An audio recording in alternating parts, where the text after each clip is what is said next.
పెళ్ళైనా పండగైనా వేడుక ఏదైనా పట్టు చీరల ప్రత్యేక వేదిక వారాహి సిల్క్స్. అందరికీ నమస్కారం. నేను Swarupa Potlapalli. Welcome to Suman TV. చెరువులు నాలాలను ఆక్రమించి నిర్మాణాలు చేపట్టిన అక్రమార్కుల భరతం పడుతోంది హైడ్రా. హైదరాబాద్ గచ్చిబౌలి ప్రాంతంలోని FCI లేఅవుట్లో సంధ్యా కన్వెన్షన్ ఓనర్ అయిన శ్రీధర్ రావు అక్రమంగా నిర్మించిన కట్టడాలను కూడా హైడ్రా కూల్చివేసింది.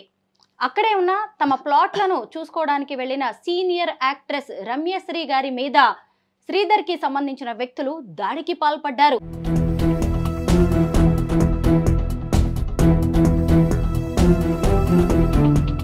వేలాది రూపాయల విలువైన భూములను ఆయన కబ్జా చేయాలని ప్రయత్నిస్తున్నారని రమ్యశ్రీ గారు ఆరోపిస్తూ ఉన్నారు.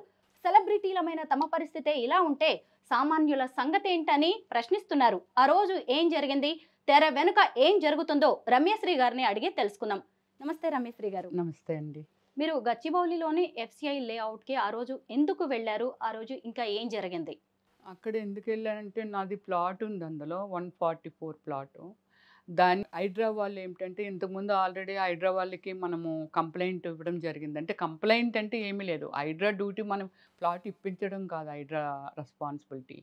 హైడ్రా ఏమిటంటే వాళ్ళ హక్కు రోడ్లు ఇదే కదా మన రెస్పెక్టబుల్ సీఎం రేవంత్ రెడ్డి గారు ప్రవేశపెట్టింది. హైడ్రా ఎందుకు పెట్టారనంటే ఇలాంటి ఆక్రమణలకు గురైపోతూ ఉంటే ఒక రోడ్డు మీద నిర్దాక్షిణంగా ఒక బిల్డింగ్ కట్టిస్తే మనం ఎలా వెళ్ళగలము?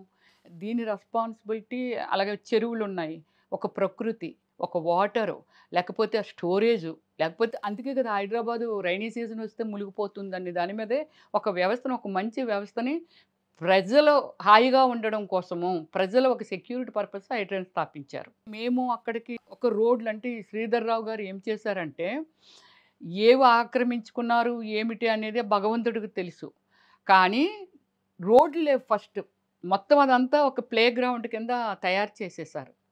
దీనికి సొల్యూషన్ కోసము ఎవరు ఏమి చేయాలి ఏమిటి అనే దాని మీద దగ్గర ఒక 25 మెంబర్స్ ఎవరైతే NRIs ఉన్నారో మేమున్నామో మేమంతా డిస్కషన్. ఇప్పుడు నైబర్స్ అంటే మామూలుగా మాట్లాడుకుంటాం కదా, ఏదైనా ఒక ఆపద వచ్చినా ఏదైనా వచ్చినా మాట్లాడుతాం కాబట్టి.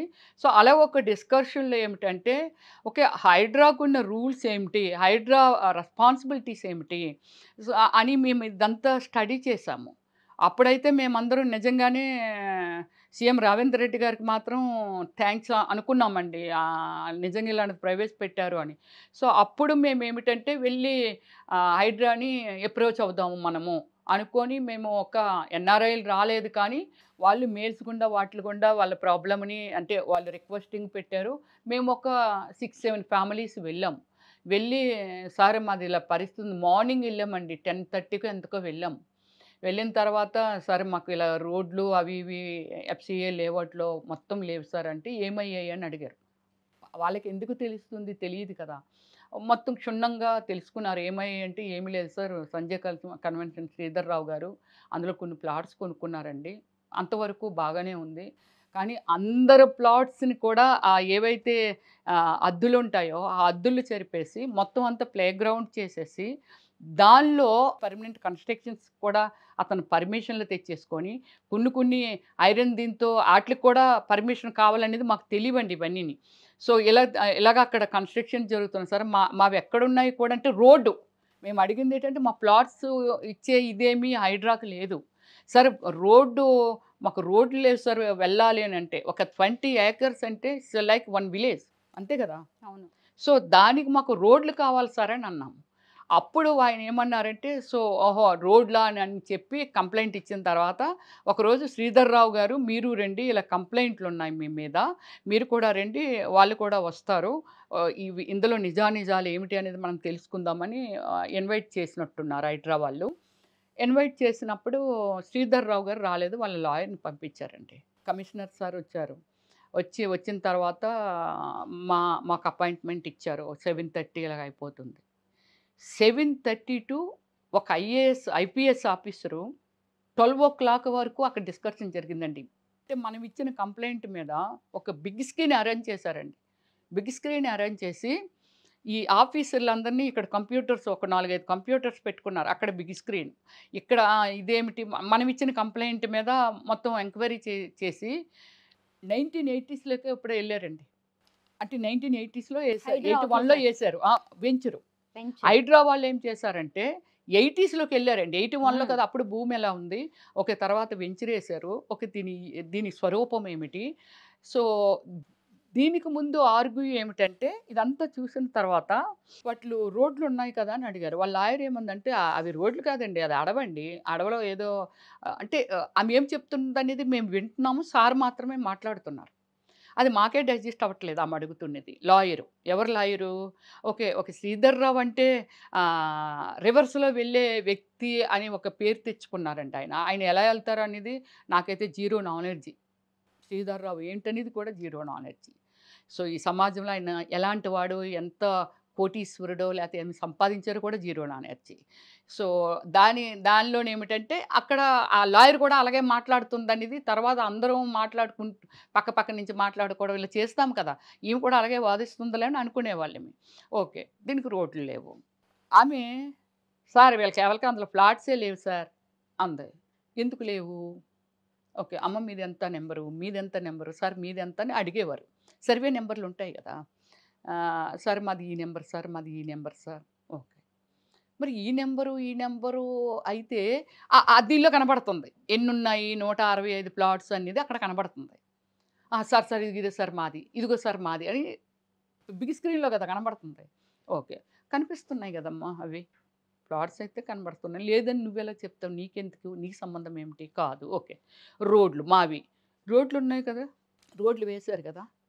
ఓకే. ఇది 40 ఫీటు, ఇది 30 ఫీటు, ఇది దీనికిది, దీనికిది, దీనికిది ఇలాగా. అసలు ప్లాట్స్ ఎలా కూర్చుంటాయి?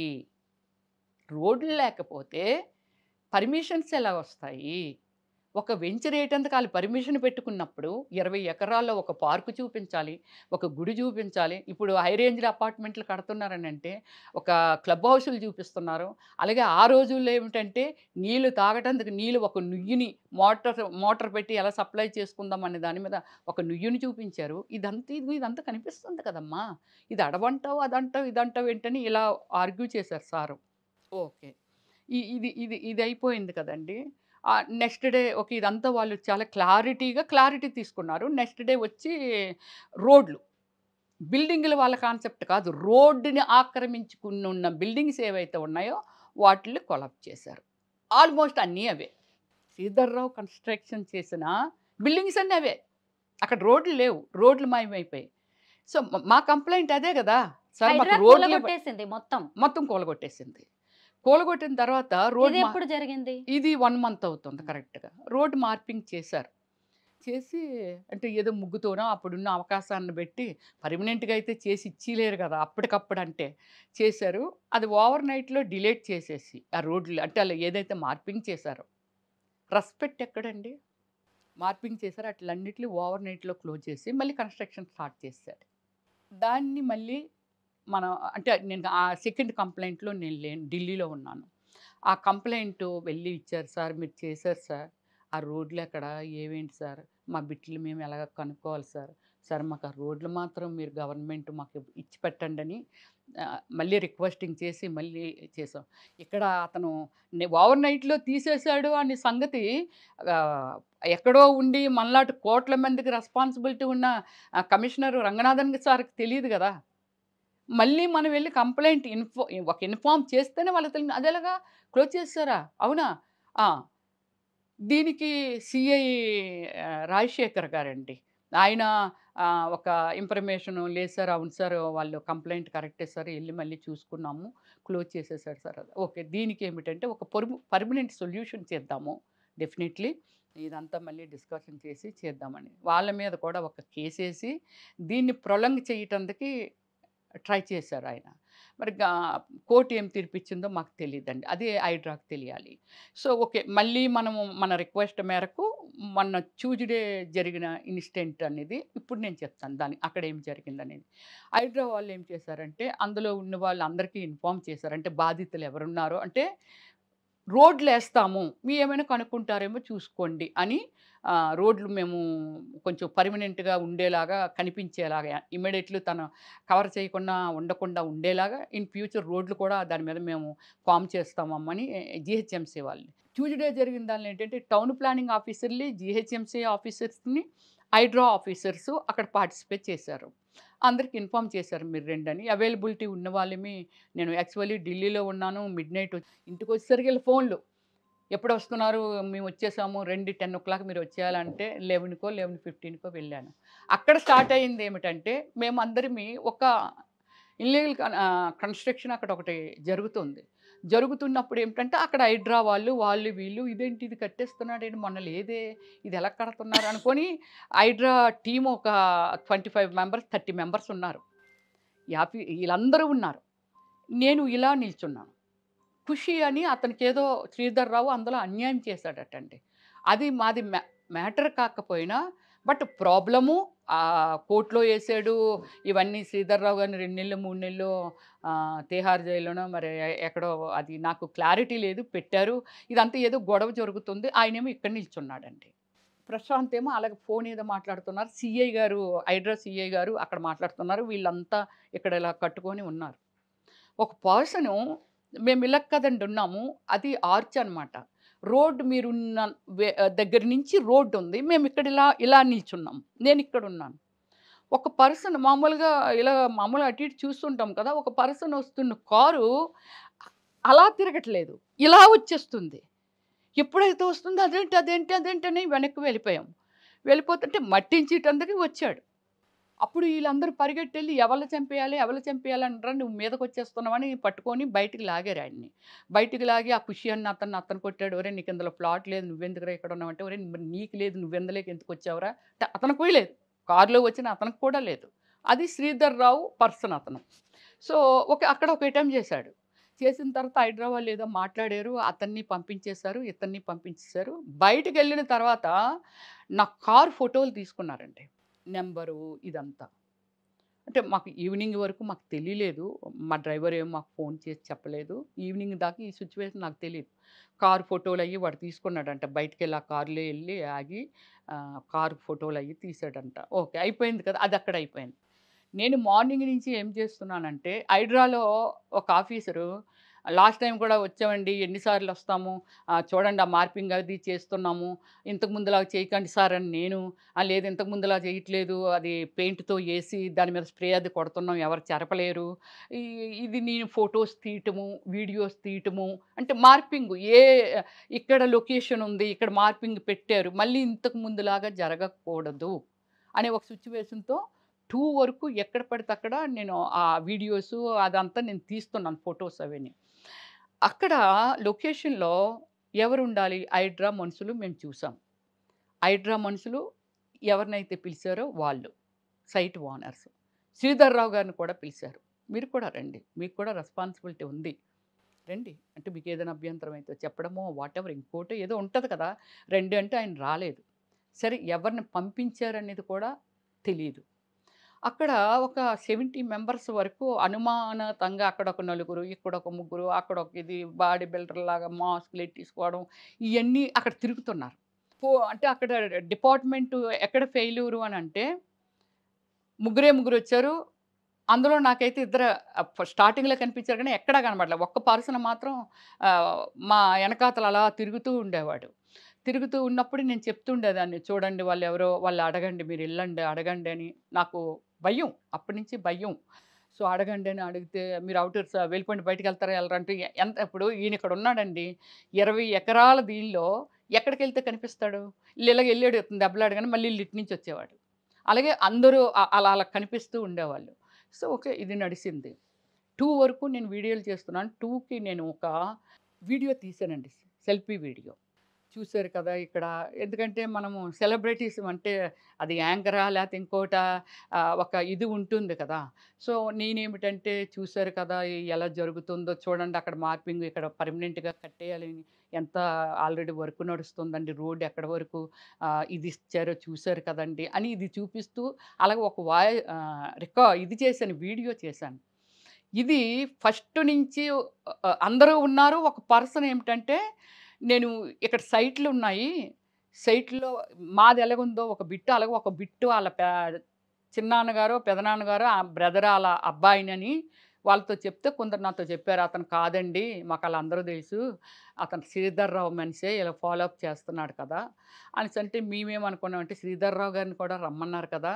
పోనీ అతను రాలేదా? అతని మనిషిని పంపించారులే అలా అనుకున్నా. 2:00 అందరూను రమ్య గారు లంచ్‌కెళ్తామండి. ఇక్కడ దగ్గరలోనే పోలీస్ స్టేషన్ దగ్గరలో అక్కడ పక్కన ఉన్నాయంట. లంచ్ చేసి వచ్చేస్తామని పాపం ఆల్ ఫ్యామిలీస్ వెళ్లారు. 2 వరకు నేను ఆ వీడియో చేసి ఇంకా అదంతా మెజర్సు ఏమిటి ఇది హడావుడిగా ఉందా? ఆళ్ళు ఎటు వెళ్ళిపోయారు, ఎవరు ఎటు వెళ్ళిపోయారు. ఇక్కడ మెజర్ చేస్తున్నోళ్ళు చేస్తున్నారు. వాళ్ళ పక్కన ఇంత కోస్తా వేట్లో మన మెయిన్ రోడ్ ఉందండి. Gachibowli main road. మెయిన్ రోడ్‌లోకి మనం వచ్చాము. బ్రదరు నేనును. డ్రైవర్‌నొచ్చి కారు తీసుకొచ్చి అంటే లెఫ్ట్ సైడ్ సంజయ్ కన్వెంట్ శ్రీధర్‌రావుది పెట్రోల్ బంకు. రైట్ సైడు మన బస్ స్టాపు. ఎదురుగుండా అవతల రోడ్‌లో ఎదురుగుండా పోలీస్ స్టేషను. మేము వెళ్తున్నాము.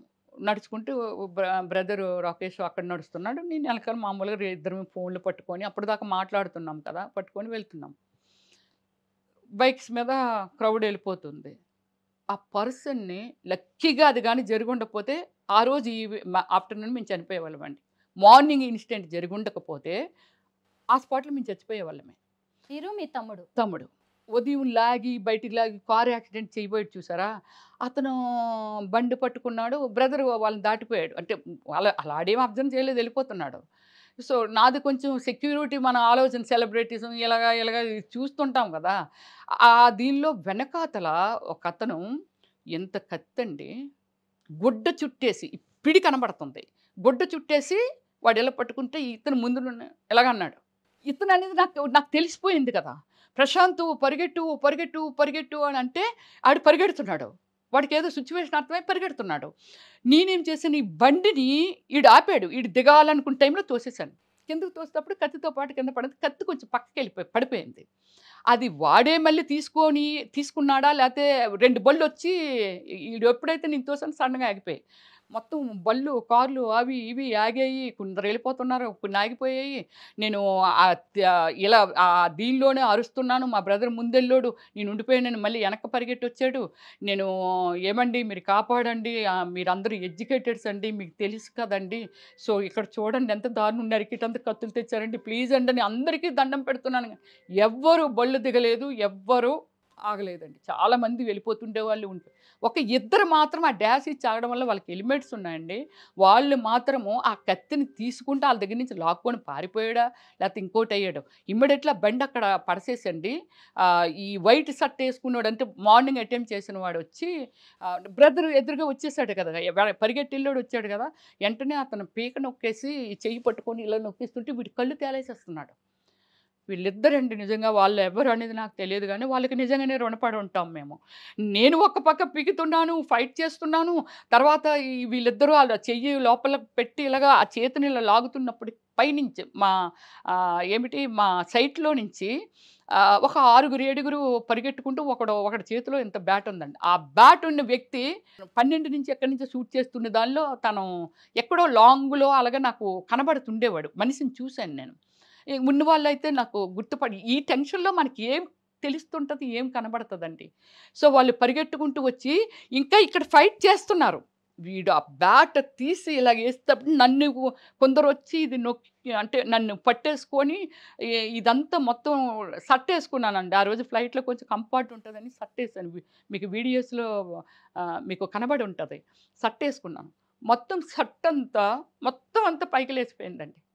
మొత్తం పైకి లేచిపోయింది. నేను ఒక సిస్టమేటిక్ సినిమా స్క్రీన్ మీద ఒక డైరెక్టర్‌కి ఏమి కావాలనేది ఇచ్చానేమో కానీ, నా లైఫ్‌కి నేను ఏదైతే చేసుకున్నానో ఒక సినిమా ఫీల్డ్‌ని, దాన్ని రెస్పెక్ట్ చేస్తూ నేను ఏవైనా పనులు చేశానేమో కానీ, బరి తెగించి నేను ఏ రోజు నా క్యారెక్టర్ పరంగా గానీ, లేకపోతే ఇంకో పరంగా గానీ, ఈ సమాజానికి ఎప్పుడైనా హార్మ్ చేయటం గానీ, నా లైఫ్‌లో నేను పుట్టిన తర్వాత నా పేరెంట్స్ నాకు ఒక జన్మనిచ్చిన తర్వాత, ఇప్పటి వరకు ఎలాంటి యాక్టివిటీస్ చేయలేదండి నేను. కొన్ని లక్షల మందికి సోషల్ సర్వీస్ చేశానండి. నాకు జాతీయ మదర్ తెరీసా అవార్డు వచ్చిందండి. ఒక డాక్టరేట్ నేషనల్ డీమ్డ్ యూనివర్సిటీ నుంచి, అమెరికా కాలిఫోర్నియా నుంచి నాకు ఒక డాక్టరేట్ ఇచ్చారండి. నేను ఒక జాతీయ అవార్డుని గెలుచుకున్నానండి యాక్టర్‌గా. ఒక డైరెక్టర్‌గా 'ఓమల్లి' సినిమా తీసి, ఒక డైరెక్టర్‌గా, బెస్ట్ యాక్టర్‌గా ఒక నంది అవార్డులు తెచ్చుకున్నానండి. బయటనేది రమ్యశ్రీ అంటే ఎవరు అనేది చాలా మందికి తెలీదండి. That is my human being. అంటే అలా ఉంటాను నేను. సమాజాన్ని రెస్పెక్ట్ చేస్తానండి నేను. నాకది నేర్పారు నా తల్లిదండ్రులు. సో, ఇది ఇది ఒక పాయింటు. ఓకే. అది అయిపోయింది. దాన్ని వెంటనే అందరూ వెళ్ళిపోతున్నారు. మేమిద్దరమే మళ్ళీ అక్కడ మిగిలిపోయాం మా డ్రైవరు. నా ఫోన్‌ని ఆ వైట్ షర్ట్ ఏసుకున్నోడు వాళ్ళ టార్గెట్ ఏంటంటే నా ఫోన్ లాగేయాలి. మనల్ని ఏసేయాలి, ఫోన్ లాగేయాలి. ఫోన్‌ని చేతిలో నుంచి లాగేసుకున్నారండి. బండి మీద ఒకతను చూసి మళ్ళీ నేను, "ఏవండీ హైడ్రా వాళ్ళెక్కడున్నారు? పోలీసులెక్కడున్నారు?" పెద్ద పెద్ద అరుపులు అరుస్తూ, స్పీడ్‌గా పరిగెడుతూ మనం వెళ్తుంటే మళ్ళీ వాళ్ళేమైనా వచ్చి పొడిసేస్తారేమో అని పరిగెట్టుకుంటూ ఎళ్తే ఎదురుగానే పోలీస్ స్టేషన్ ఉంది. పోలీస్ స్టేషన్‌కెళ్ళినందుకు భయపడ్డాం రోడ్డు.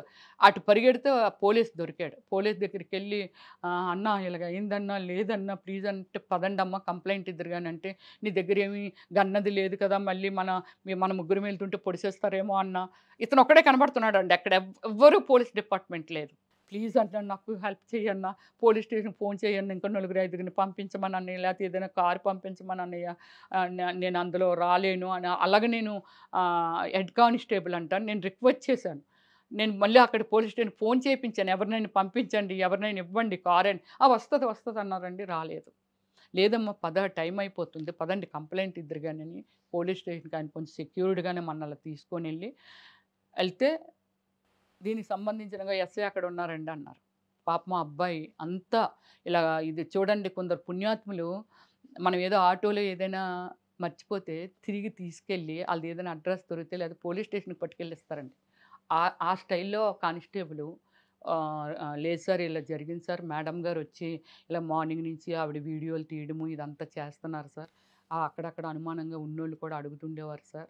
మరి బయటకొచ్చేసారు మేమంతా అటు ఎళ్ళాం కాబట్టి అటు వెళ్ళిపోయాం సార్. ఈలోగా ఇది రోడ్డు మీదే జరిగిందంట సార్ అనేసి చెప్పాడు. ఎళ్లి కంప్లెయింట్ ఇవ్వండి. అంత రెక్లెస్‌గా చెప్పారండి వాళ్ళు. అంత కేర్‌లెస్‌గా ఎళ్లి రాయండి అంటే ఆ రైటరు మీరు రాయండి. నేనెందుకు రాస్తాను రాయండి. అంటే అన్నా ఈ టెన్షన్‌లో ఉన్నాము. అసలు పెన్ కూడా పెట్టలేమన్నా. ప్లీజ్ అలాంటి పరిస్థితిలో ఉన్నాము. కొంచెం రాసి పెట్టండి అన్నా అది ఇది అని అంటే గంటకొక అక్షరం పెట్టేవాడు. మనం చెప్తున్నా చెప్పండయితే అని అలా విని, విని, విని అందులో మనం ఒక 10 నిమిషాలు చెప్తే ఒక అక్షరం పెట్టేవాడు. మళ్ళీ చెప్పండి. ఏం చెప్తే ఏం రాసావన్నా నువ్వు? ఇంత చెప్పాం కదా మ్యాటరు. నువ్వు ఒక లైన్ రాసేసి మళ్ళీ చెప్పండి అంటారేంటి? అసలు ఇంత జరిగిందా? హ్మ్. ఒక మహిళ మీద, ఒక సెలబ్రిటీ మీద హత్యాయత్నం చేయడం అంటే చిన్న విషయం ఏం చిన్న కాదసలు. విషయం కాదు. హైదరాబాద్‌లో రౌడీల రాజ్యం నడుస్తుందా అని ఇప్పుడు అనుమానాలొస్తున్నాయి. రౌడీల రాజ్యం అనేది మళ్ళీ వేరేగా ఉందండి. ఆయన రౌడీ కాదు గదా! హ్మ్. ఆయన రౌడీ ఎక్కడి నుంచి కాదు. వచ్చారు మరి నేను వీళ్ళందరూ? కార్పొరేటర్ కంపెనీల్లో ఒక రేంజ్‌లో ఒక పెద్ద మనిషినని చెప్పుకుంటున్న వ్యక్తి, సరే 1,00,00,000,00,000 సంపాదించుంటాడండి. 1,00,00,000,00,000 అనుకుందాం. పోనీ 1,000,00,00,000 తింటే ఏం తింటాడండి? డ్రై ఫ్రూట్సు, లేదా బాయిల్డ్ వెజిటబుల్సు, లేపోతే రైసో ఇదే కదా తింటాడు. తను సంపాదించో, ఎక్కడో దాస్తున్న డబ్బో, లేకపోతే బంగారం అయితే తినలేడు కదా! శ్రీధర్ రావు గారి మనుషులు రమ్యశ్రీ గారిని ఎందుకు టార్గెట్ చేశారు? ఎందుకు టార్గెట్ చేశారనేది నాది కూడా ఒక క్వెషన్ మార్కు. మీది ఏదైతే మీరు క్వెషన్ వేస్తున్నారో, నాది కూడా లోపల అదే క్వెషన్ మార్కు. నేను కూడా అదే అంటున్నాను. నన్ను ఎందుకు నువ్వు టార్గెట్ చేయాల్సొచ్చింది? నీ విషయంలో నేను ఒక చీమని. చీమ తలకాయని కూడా కాదు. అసలెక్కడ కనబడని వ్యక్తిని. నాదొక సెపరేట్ లైఫు. నిన్ను ఏ రోజు నువ్వెవరివి? నువ్వు ఏమిటి? నీ గురించి నాకసలు జీరో నాలెడ్జి. నువ్వెంత రేంజ్‌లో ఉంటావో కూడా నాకు తెలీదు. నా వృత్తల్లా నేను పని చేసుకోవడం, నేను తెచ్చుకునే డబ్బుల్ని నేనెలా ఉండాలి? నా క్రమశిక్షణ, నా ఆరోగ్యం, నా కుటుంబం, నా జీవితం తప్ప నువ్వు అందులో లేవు నువ్వు. నీతో నాకు లావాదేవీలు లేవు. నీతో నేనెప్పుడు గొడవాడలేదు. ఇంకోటి మరి అలాంటప్పుడు రమ్యశ్రీని ఎందుకు టార్గెట్ చేశారనేది చెప్తానండి. అంటే వాళ్ళందరూ మాట్లాడుతున్నది. మేడం మమ్మల్ని ఏమైనా చేసినా, నరికేసినా అడిగేవాళ్ళు ఎవరు చచ్చిపోయామని తీసేస్తారండి. మీరు ఒక సెలబ్రిటీ గదండీ! నరికిస్తే 10 మందికి తెలుస్తది. ఉన్నవాళ్ళమందరం బెదిరిపోతాం కదండీ! ఉన్నవాళ్ళమందరం భయభీతులతో భయపడిపోయి ఇంక దాన్ని వదిలేస్తాం కదా మేడం! అందుకే గల మిమ్మల్ని టార్గెట్ చేశాడాయన అని వాళ్ళందరూ మాట్లాడుతుంటే విన్నానండి. ఎఫ్‌సిఐ లేఅవుట్‌లో మీకు అసలు ఎంత భూమి ఉంది? దాని విలువ ఎంత? అంటే దానిలో నాది ఆహ్, 500 గజాలు ఉందండి. దగ్గర దగ్గర ఒక 15 కోట్ల వాల్యూ ఉంటుంది అది. నా జీవితంలో నేను సంపాదించింది అదొక్కటే. నేను అప్పట్లో ఎలాగో కొన్నాను. కొన్నిది ఈ రోజుకి ఇది ఇంత వాల్యూ అయ్యింది. అది ప్రేక్షకులు అంటే ప్రజలందరికీ తెలుసు. అది మీకు కూడా తెలుసు. మనం ఇప్పుడు ఏదో బిడ్డను కంటే బిడ్డ అలా ఎలా పెరుగుతారో భూమి కూడా అంతేనండి. చాలామంది ఆర్టిస్టులు మురళీమోహన్ గారు గానీ ఎంతోమంది చెప్తుంటారు. శోభన్ బాబు గారు చెప్పేవాళ్ళంట. డబ్బులు సంపాదించి దాచుకోకండి. మన తిండి, మన బట్ట ఇది కామనే. భూమి మీద మాత్రమే పట్టండి. Is a like mother. భూమి అనేది మదర్. భూమి మీద పెట్టుకోండి చక్కాననేది. సో ఇలాంటి దుర్మార్గులు ఉన్నప్పుడు మనం దేని మీద పెడితే ఏమిటి అనే దాని మీద ఈరోజు నా పోరాటం అండి. మీ మీద ఇంత జరిగింది, పెద్ద దౌర్జన్యమే. దీన్ని యాహ్! ఏమి మనం చిన్న విషయంగా చూడడానికి కూడా లేదు. మరి సినిమా ఇండస్ట్రీ నుంచి మీకు ఎలాంటి సపోర్ట్ అందుతోంది? నాకు సినిమా ఇండస్ట్రీ నుంచి అంటే యాక్చువల్లీ ఏమిటంటే నా ఫోన్ ఒకటి మిస్ అయింది. అంటే అప్పుడు ఆ దీనిలో తీసేశారండి. నాకు ఆ నెంబరే అందరికీ మా అసోసియేషన్ గానీ, లేకపోతే డైరెక్టర్స్ అసోసియేషన్ గానీ, టీవీ సీరియల్స్ అసోసియేషన్ గానీ వీళ్ళకెవరికీ కమ్యూనికేషన్ లేదు. అంటే ఇవి చూస్తున్నారు. ఫోన్ చేసి అడగాలి కదా! రమ్య అసలు ఏం జరిగింది? ఏమిటని. అప్పటి నుంచి నేను కూడా ఏమిటంటే ఈ మధ్యలో ఒక 2 డేసే కాబట్టి షాకింగ్ దీనిలో ఉన్నాను. తర్వాత మన మీడియా మిత్రులతో ఇవన్నీ షేర్ చేసుకుంటున్నాను. ఇవన్నీ కూడా వాళ్ళు చూస్తున్నారు కాబట్టి సో వీళ్ళందరినీ కూడా బాలయ్య బాబు గారితో కూడా 3 సినిమాలు చేశాను. చిరంజీవి గారితో కూడా బావగారు బావున్నారా సినిమా చేశాను. సో ఆల్మోస్ట్ పెద్ద ఆర్టిస్టులతో అందరితో మహేష్ బాబుతోనా వాళ్ళతోనే నేను చేయని కమెడియన్స్ లేరు. అందరితోని నేను వర్క్ చేసున్నానండి. అందరి దగ్గర ఒక గుడ్ విల్ సంపాదించుకున్నానే తప్ప ఇంకోటి లేదు. అది ఒకటుంది. సో అలాగే మన సీఎం గారిని నా రిక్వెస్ట్ ఏమిటంటే సో ఒక హైడ్రా ప్రభుత్వం అంటే నియమించింది కాబట్టి హైడ్రాలోనే సార్‌ని ఒకసారి పిలిచి సీఎం గారి సమక్షంలో శ్రీధర్‌రావు నన్ను చంపడానికి రీజన్ ఏంటి? అక్కడ నేను చేసిన తప్పేంటి? సీఎం గారి ఆధ్వర్యంలో గానీ, లేకపోతే డీజీపీ గారు గానీ, వీళ్ళ ఆధ్వర్యంలో ఆయన సమాధానం ఎందుకు చంపాలనుకున్నావయ్యా రమ్యశ్రీ అనే దానికి లేదా మన మీడియా సమక్షంలోను గానీ ఆయన సమాధానం చెప్పాలి. ఇన్ ఫ్యూచర్ నాకు చెప్పాను కదండీ! నేను పుట్టిన తర్వాత 6 ఏళ్ళు, 5 ఏళ్ళు అంటే నాకు ఒక మెచ్యూరిటీ వస్తుంది కాబట్టి, నా యాక్టివిటీస్‌లో ఒక్క నెగెటివ్ పని లేదండి. నాకు ఇంతవరకు విరోధులు లేరు. నేను జంతువుల్ని ప్రేమిస్తాను, చెట్టుల్ని ప్రేమిస్తాను. రోడ్ల మీద కూడా నేను ట్రీ గ్రాట్స్ చేసుకొని, చెట్టుల్ని నేను తెచ్చుకొని చెట్టుల్లో ఆడుతాను. అవి పెద్దవి అవుతుంటే చాలా ఆనందిస్తాను. బాగోకపోతే క్లీన్ చేపిస్తాను. వాళ్ళ ఎదుటి వాళ్ళతోని ఇంకో వాచ్‌మెన్‌తోనో అక్కడ వేశారు కదా! భయమండి నేనంటే. అంత clean women. Heart also very clean ఉంటుంది నాది. అలాంటి మనిషి మీద అతను ఈరోజు బ్రతుకున్నాను కాబట్టి మీతో మాట్లాడుతున్నాను. ఒకవేళ చనిపోయి ఉంటే నా సిట్యుయేషన్ ఏమిటి? ఏమంటారండి సమాజంలో? ఏదో చేసి ఉంటది. ఆ శ్రీధర్‌రావు గారు ఆ రోడ్డు మీద వెళ్తూ నరికేశాడు. ఏదో చేసి ఉంటది. దీనికి ఈరోజు నేను బ్రతుకున్నాను కాబట్టి ఈరోజు ప్రజల దగ్గర నేను ఏమిటి అనేది చెప్పుకోగలుగుతున్నాను. లేకపోతే నా ఒక తప్పుడు సంకేతాలు వెళ్తాయి కదా! ఈ లైఫ్ ఇంతవరకు నా లైఫ్‌లో ఎక్కడ తప్పు చేయలేదు. ఇప్పుడు నా మీద తప్పుడు సంకేతాలు వెళ్తాయి కదా! దయచేసి ఏమిటంటే ప్రభుత్వాలు కూడా ఇన్వాల్వ్ అయ్యి, అలాగే ఇప్పుడు నేను అనుభవిస్తున్నది, నేను ఫేస్ చేస్తున్నది, ఈరోజు అందులో ఎంతోమంది పాపం గవర్నమెంట్ ఎంప్లాయీస్ ఆ రోజుల్లో 81లో కొన్నారు కాబట్టి చిన్న చిన్న ఉద్యోగస్తులు ఉండుంటారు. వాళ్ళకి ఒక డ్రీమ్స్ ఉండుంటాయి. అయ్యో! నా బిడ్డకు పనికొస్తుందా? లేకపోతే నేను ముసలైపోతే నాకు పనికొస్తుందని ఒక డ్రీమ్స్ ఉండుంటాయి. దీనికి బాధ్యతురాలి నేను ఒక్కదాన్నే కాదండి. ఎంప్లాయీస్ యూనియన్స్ గానీ, యూత్ యూనియన్స్ గానీ, అలాగే బీసీ నేను స్టేట్ ప్రెసిడెంట్‌నండి నేను.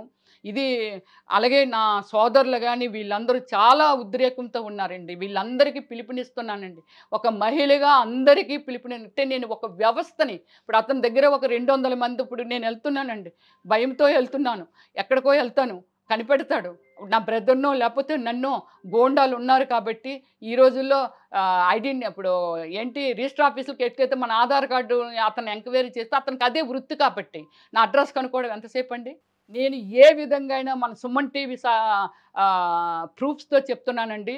నా కుటుంబానికి గానీ, రాకేష్‌కి గానీ, నాకు గానీ ఎక్కడైనా యాక్సిడెంట్ అయినా లేకపోతే మమ్మల్ని ఎవరైనా పొడిసినా, ఏమైనా చేసినా ఓన్లీ శ్రీధర్‌రావే రెస్పాన్సిబిలిటీ అండి. ఇప్పుడే నా మరణ వాంగ్మూలం ఇస్తున్నాను. మాకేదైనా గానీ మాకు ప్రాణహాని జరిగితే దానికి ఇమ్మీడియట్‌లీ ప్రజల సమక్షంలోనే అతనికి ఉరి తీయాలండి. ఇది నా కోరిక. ఇదండి. అలాగే నేను అడుగుతున్నది ఏమిటంటే దయచేసి మీరందరూ కదలిరండి, నమస్కారం చేసి ఒక ఆడపిల్లగా ప్రాధేయపడి నేను అడుగుతున్నానండి. శ్రీధర్రావు గారితో నాకు ఎటువంటి విరోధం లేదండి. అతని వ్యవస్థ అండి, ఒక వ్యవస్థని తయారు చేసిస్తుంటే ఒక మంచి అనేది ఇక్కడికి ఎలాగొస్తుంది? రేపు మీరు ఇంకోలు ఇలా ఏదో జరిగిపోతుంటుందండి. అతని దగ్గర ఒక 200 మంది తయారైతే వాళ్ళు ఇంకొక 1000 మందిని తయారు చేస్తారండి. చెడుని ఇప్పుడు వెళ్ళి పొడిసేయరా, ఒరే నేను ఇళ్ళ బెత్తాయించాను అంటే అది చెడా మంచా? వాళ్ళు చేసేటందుకు పాపం కడుపు ఆకలి కోసమో ఇంకో దానికోసమో చేస్తుంటారు. వాళ్ళని ఎంకరేజ్ చేసినప్పుడు ఇతనికి ఏమైనానో ఈయన చనిపోతే వీళ్ళు పిల్లడు తయారవుతాడు. ఇదే వ్యవస్థ ఇంకా కంటిన్యూ చేస్తాడు. ఇక్కడ ఇతని దగ్గర ఉంటున్న వాళ్ళు వీళ్ళు 200 మందో 300 మందో 100 మందో ఎందరో ఈ వ్యవస్థ కానీ ఉంటే ఎలాంటి దాన్నైనా సరే ఈ సర్వనాశనం చేయటానికి శ్రీధర్రావు ఒక్కరే కాదండి, ఇంకా పుడతారు.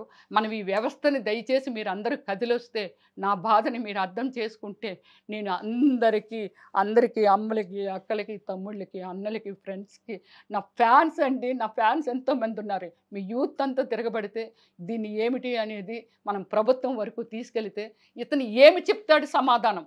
అక్కడున్న ప్రూఫ్స్ని కూడా మీడియా గుండా కూడా చూపిస్తాను. అతను తప్పు చేస్తున్నాడని ఇది ఆరోపణ కాదు. అక్కడ ప్రూఫ్స్తో పాటు మీడియా మిత్రులు అక్కడ తీసుకొని వెళ్ళే నేను చూపిస్తాను అక్కడ ఏమి జరుగుతుంది, ఏమి జరిగింది అనేది. ఒక మనిషి జీవితాన్ని అతని హ్యాండ్లోకి తీసుకున్నందుకు ఆయన ఎవరు? నాకే ఇలాగ జరిగితే మీ పిల్లలున్నారు, మీ భర్తలున్నారు, మీరున్నారు, ఎవరికైనా జరుగుతుంది. అందరూ దయచేసి కథలు వచ్చి నాకు సపోర్ట్ ఇవ్వండి ప్లీజ్ అండి. Thank you very much.